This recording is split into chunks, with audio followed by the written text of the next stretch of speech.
রাজ্য সড়কে অবৈধ চেকপোস্ট, রীতিমতো পুলিশকে সঙ্গে নিয়ে বালি বোঝাই ট্রাক থেকে হাজার হাজার টাকা তোলার অভিযোগ উঠল প্রশাসনের বিরুদ্ধে।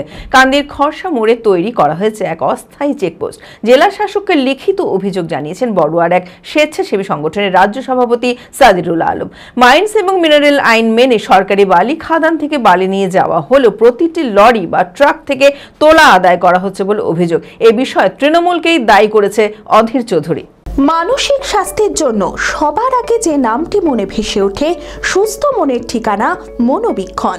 যোগাযোগ নাম্বার 7477799513।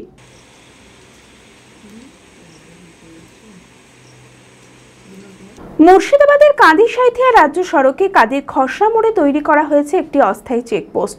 আর এই চেকপোস্টে রীতিমতো পুলিশকে সঙ্গে নিয়ে বালি বোঝাই ট্রাক থেকে হাজার হাজার টাকা তোলা নেওয়া হচ্ছে বলে অভিযোগ।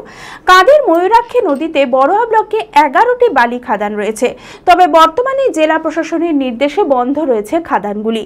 মাইন্স অ্যান্ড মিনারেল আইন মেনে সরকারি বালি খাদান থেকে বালি নিয়ে যাওয়া হলেও প্রতিটি লরি বা ট্রাক থেকে 2.5 থেকে 3 হাজার টাকা তোলা আদায় করা হচ্ছে বলে অভিযোগ। বীরভূমের সাঁইথিয়া এলাকা থেকে আসা বালি বোঝাই লরি থেকেও টাকা নেওয়া হচ্ছে বলে অভিযোগ। এই বিষয়ে জেলা শাসককে লিখিত অভিযোগ জানিয়েছেন বড়ুয়ার এক স্বেচ্ছাসেবী সংগঠনের রাজ্য সহ সভাপতি সাদিরুল আলম। তাদের কাছে একটা অ্যামাউন্ট তখন নিয়ে নিচ্ছে, অথচ আমরা দেখতে পাচ্ছি সেই বৈধ ঘাট থেকে যখন গাড়িগুলো উঠে আসছে তখন বেলারোর মাধ্যমে চেকপোস্ট খুলে বাহাদুরপুর, বেলগ্রাম এবং কাঁদিতে 3টি চেকপোস্ট খুলে প্রত্যেকটি গাড়ির কাছে 2000, 3000, 4000 করে ডিসিআরের মাধ্যমে টাকা কাটছে। এটা সম্পূর্ণ অবৈধ, এটা মাইন অন মিনারেলস রুলসে কোথাও দেওয়া নাই। এই ব্যাপারে আমি ডিএম সাহেবকে ফোন করেছিলাম। ডিএম সাহেব আমাদেরকে বললেন যে এটা আমাদের একটা কোর কমিটি আছে, সেই কোর কমিটির মিটিং পাস করে এই চেকপোস্ট আমরা চালু করেছি। কিন্তু এটা সম্পূর্ণ ভারতের সংবিধানকে অপমান করা হচ্ছে এবং এটা সম্পূর্ণ আইনি বিরোধী কাজ। আজ আমরা মুর্শিদাবাদের সাধারণ মানুষ এদের দ্বারা শোষিত হচ্ছি।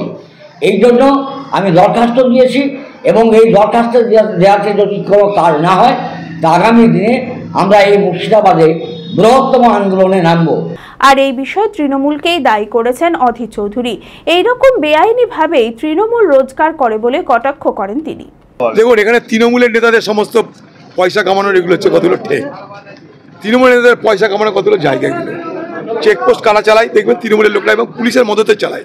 পুলিশ তৃণমূলের নেতা যোগসাজস করে অসাধু আধার তৈরি করে এই সমস্ত মানে ইললিগাল বিজনেস বলতে পারেন, এগুলো একটা বেআইনি কারবার চালাচ্ছে। সেই কারবারে সাধারণ মানুষ শিকার হচ্ছে। আমরা তার প্রতিবাদ নিশ্চয় করি। প্রশাসন আমাদেরকে বোঝানোর জন্যে, সরকার আমাদেরকে বোঝানোর জন্যে স্তোক বাক্য দেয়, কাজের কাজ কিছু হয় বলে আমি মনে করি না। ভারত বিখ্যাত মেডিকা হেলথ সেন্টার এখন বহরমপুরে। এখানে মেডিকা হেলথ সেন্টারে সুবিখ্যাত স্পেশালিস্ট চিকিৎসক ওপিডি করছেন। কার্ডিওলজি, ডার্মাটোলজি, ডায়াবেটিস ও endocrinology, ENT, neuro, nephrology, medicine, general surgery, urology, paediatric, orthopaedic, pulmonology, plastic surgery আরও সমস্ত পরিষেবা নিজের জেলাতেই পাচ্ছেন। রক্ত, মল, মূত্রের সব রকম পরীক্ষা অতি উন্নত ও আধুনিক মেশিনে করা হয়। USG, CT scan, digital X-ray, echocardiography, endoscopy সহ আরও সমস্ত ছবি করা হয়। বিশদে জানতে যোগাযোগ করুন Medica health centre Baharampur, SS medicate, 14 KN road, Baharampur, Murshidabad.